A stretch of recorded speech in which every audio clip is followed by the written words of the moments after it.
Assalamualaikum warahmatullahi wabarakatuh. Perkenalkan, nama saya Dinda Purnamasari dari Rek A5 MGT1 Fakultas Ekonomi Bisnis. Di kesempatan kali ini saya akan menceritakan tentang apa yang saya dapatkan dari mempelajari perilaku konsumen selama 15 pertemuan. Jadi di sini saya akan menceritakan bahwa saya pernah menjadi seorang produsen dan saya juga pernah menjadi seorang konsumen. Jadi sebagai seorang produsen, kita perlu memahami perilaku konsumen.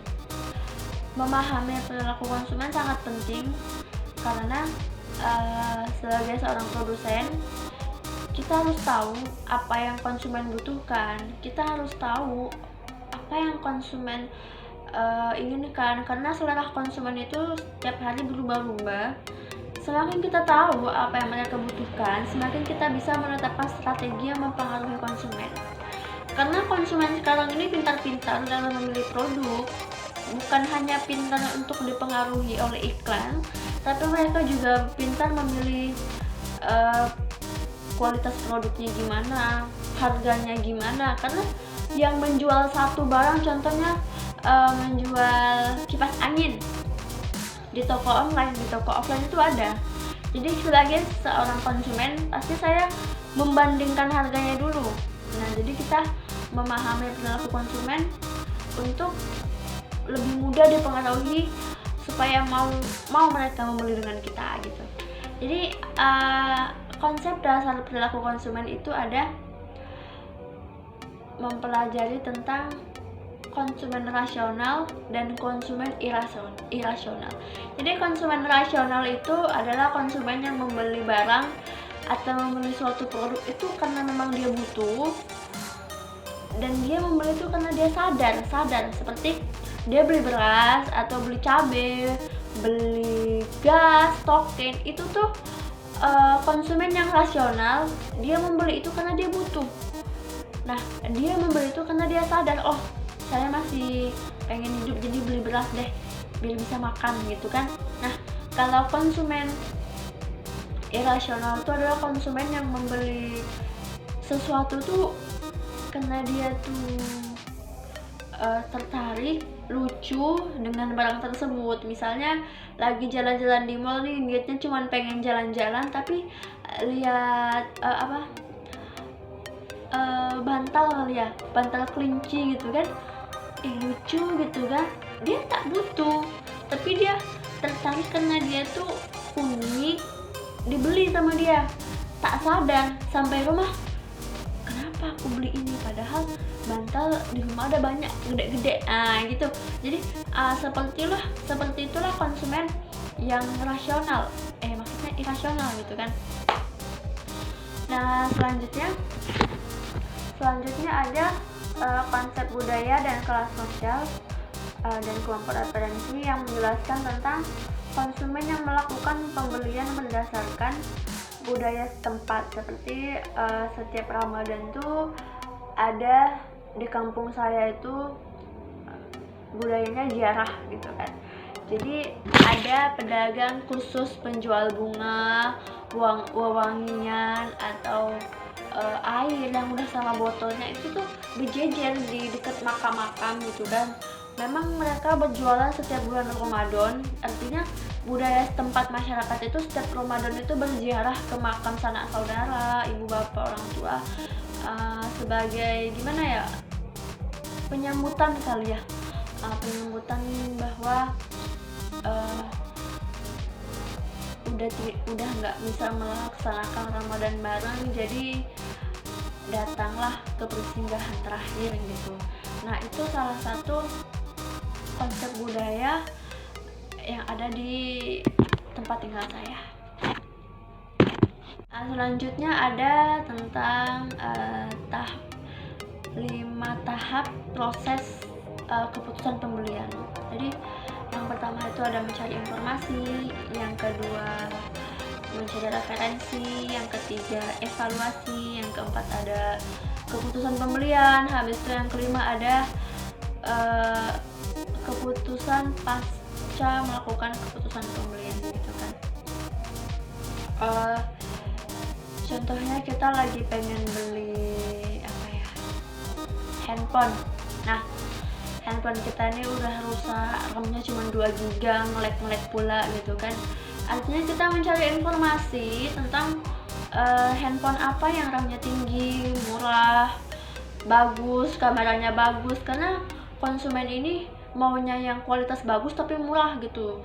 Kita mencari-cari informasi dari iklan di handphone, atau kita cari di internet, atau kita minta brosur sama ponsel-ponsel gitu kan. Hasil kita nemu nih satu handphone yang kita suka gitu kan.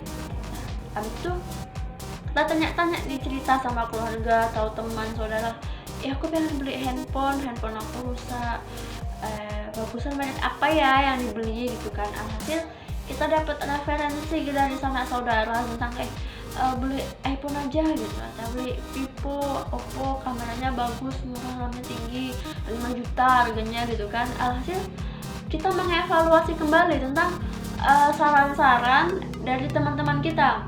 Dari teman-teman kita ada yang menjelaskan tentang Oppo nih bagus, Vivo bagus, iPhone tapi duit nggak cukup gitu. Alhasil iPhone nggak masuk rekap, jadi Vivo sama Oppo gitu kan. Nah, yang mana nih yang mau kita beli gitu kan, sesuai kemampuan kita, kekuatan uang, dan memang cukuplah RAM-nya kita gunakan gitu kan. Yang abis itu yang keempat, kita melakukan keputusan pembelian jatuhnya di Oppo. Nah, jadi kita alhasil beli Oppo yang RAM-nya 4 GB, kameranya ada 4, tapi yang cuman bisa dipakai satu yang aktif kan.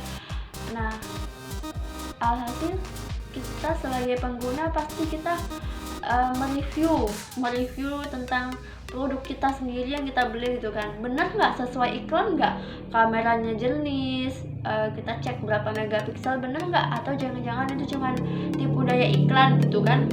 Nah, setelah kita melakukan keputusan pembelian, lalu kita masuk ke tahap perilaku pasca melakukan keputusan pembelian gitu kan. Kalau menurut kita bagus, sesuai dengan ekspektasi kita, karena sebagai seorang konsumen, apalagi saya seorang wanita, saya ketika membeli handphone itu memang yang paling utama itu RAM sama kamera gitu kan. Nah, untuk selfie juga gitu kan. Jadi saya membeli Oppo tuh saya review, ternyata benar gitu kan, ternyata sesuai dengan iklan gitu. Jadi saya bisa merekomendasikan oleh teman-teman saya dan keluarga saya gitu. Dan ini 15 pertemuan itu yang bisa saya dapatkan, itu yang saya pahami, benar-benar saya pahami. Harapan saya untuk semester 6, semester selanjutnya yang akan saya jalani, semoga saya bisa lebih terbuka hati saya, ikhlas untuk bisa menerima ilmu-ilmu baru yang akan saya pelajari, dan saya berharap saya bisa lebih fokus, bisa lebih membagi waktu antara kerja dan kuliah. Saya juga berharap kepada diri saya untuk lebih rajin, tidak bermalas-malasan, tidak menunda segala pekerjaan, dan terus memotivasi diri saya bahwa ada banyak orang yang berharap tentang keberhasilan saya, ada banyak doa dan dukungan yang harus selalu saya ingat, bahwa banyak orang berharap kepada saya. Jadi saya berharap intinya makin kesini harus makin rajin dan mencintai semua mata kuliah yang akan diajarkan oleh dosen-dosen saya, supaya saya mampu menerima ilmu itu dengan cepat gitu. Jadi intinya bagi saya, ketika kita ikhlas belajar, pasti ilmunya bakal lebih cepat nangkep. Oke, mungkin hanya itu yang bisa saya sampaikan dan saya ceritakan di kesempatan kali ini. Semoga menghibur para pendengar. Saya pamit undur diri. Assalamualaikum warahmatullahi wabarakatuh. Mohon maaf jika ada kesalahan kata yang tidak sesuai yang diharapkan oleh para penonton. Saya mohon maaf sebesar-besarnya. Assalamualaikum warahmatullahi wabarakatuh.